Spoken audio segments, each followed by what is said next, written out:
What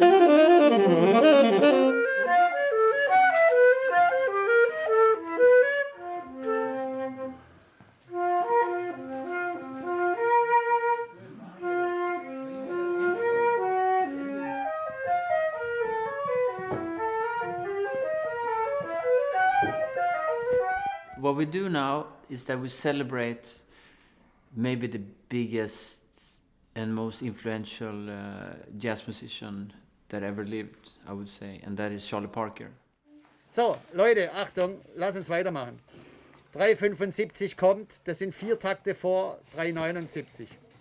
Achtung.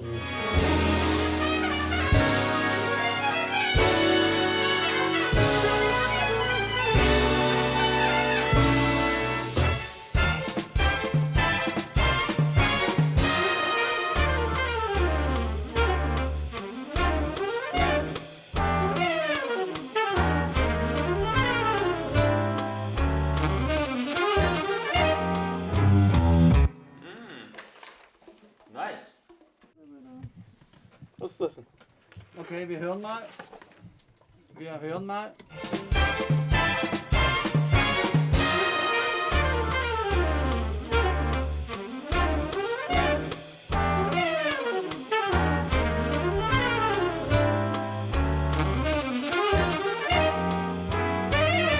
It's genius music. It's phenomenal. You know what he did in that era on the saxophone is astounding, and it's very creative and different. So, but personally, because I fell in love with jazz, you know, and I think if you're going to be a jazz musician, all roads go through Charlie Parker. We are making a homage for him, and John Beasley and I arrange together for the first time.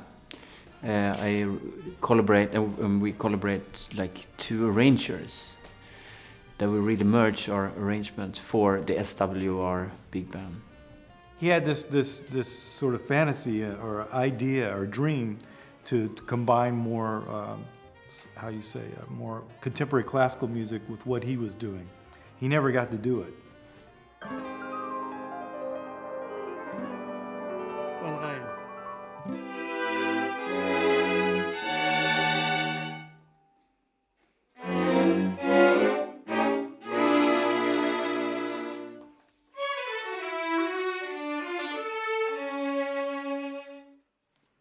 So in a way, we're trying to do this, but also add our own voices.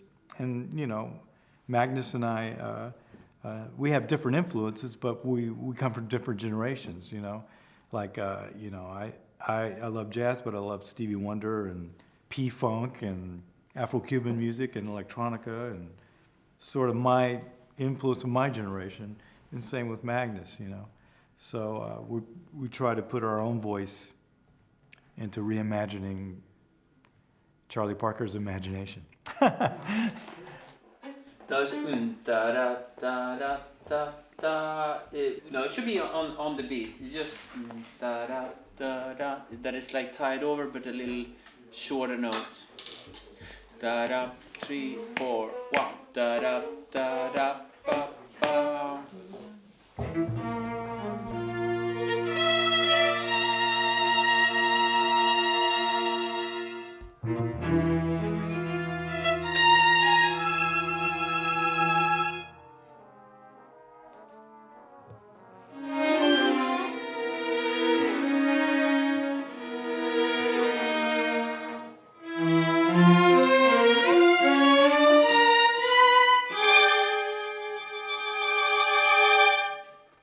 Takt 9 war klasse mit der 3.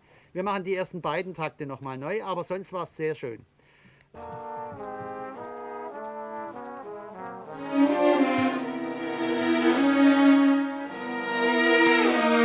Now this was nice. Good. Okay. Ja, das habe ich gefragt extra. Okay, that's why, John. If you look at the third beat in 103. Oh, the violins.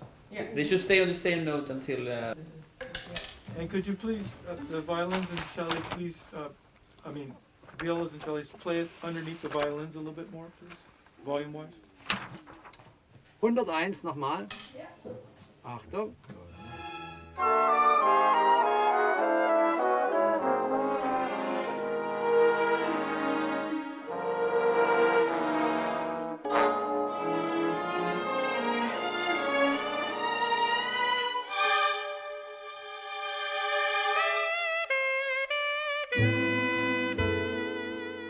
I mean, first of all, we thought that we would work on this arrangement. We will not be afraid to make challenging arrangements. So they're actually really tricky. Maybe it's actually really tricky.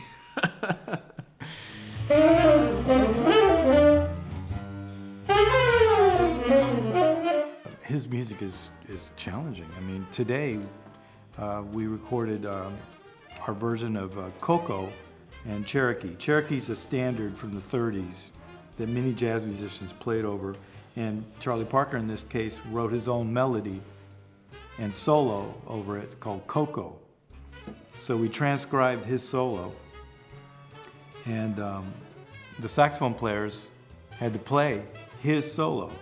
It's very difficult, you know, but it reminds you of the genius of Charlie Parker because he improvised that solo. You know, and it's fast.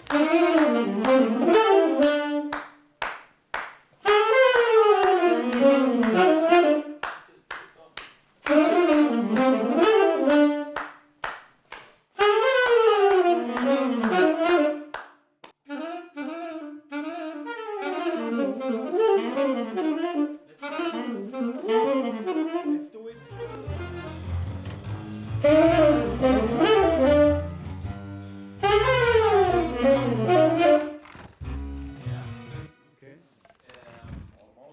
The take before was better, and if we could just do the first phrase at 395. Okay, Achtung. Nur die erste Phrase.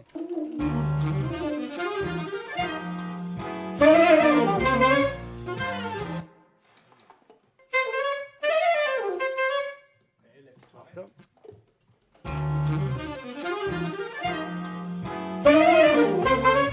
Yeah, it's the energy and it's the flow. It should be like you get a huge fan in your face, and you should get blown away when you hear us. So, jetzt hören wir uns das mal an. Achtung.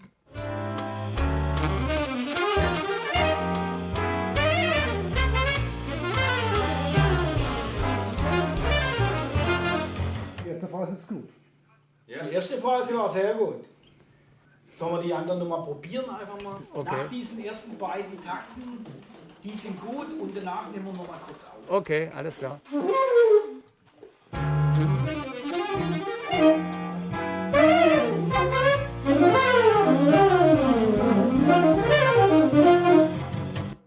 War gut. Let's listen. Let's just listen once again. We edited something.